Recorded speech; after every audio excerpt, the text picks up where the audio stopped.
ஒரு ஞானியிடம் பல சீடர்கள் கல்வி பயின்று வந்தனர்.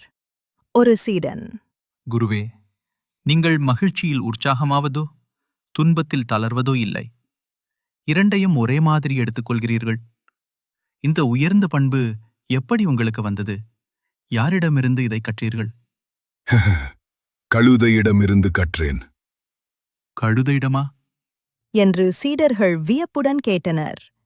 ஆமாம், கழுதையிடமிருந்துதான்.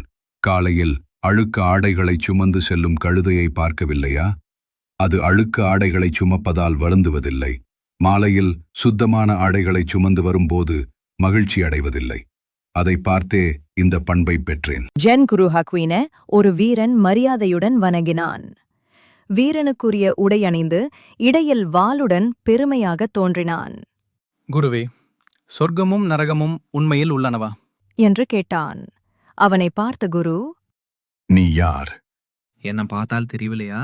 நான் சாமுராய் வீரன் என்று பெருமையாகச் சொன்னான். நீ சாமுராய் வீரனா? எந்த அரசன் உன்னை பாதுகாப்புக்கு வைத்திருக்கிறான்? உன்னை வீரன் என்று யார் சொல்வான்? நீ பிச்சைக்காரனை விட மோசமாக இருக்கிறாய் என்றார் குரு.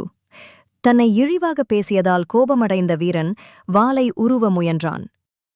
வாள் வைத்திருக்கிறாயா? மழுங்கிய வாளால் என் தலையை வெட்ட முடியுமா? என்று கேலி செய்தார் குரு.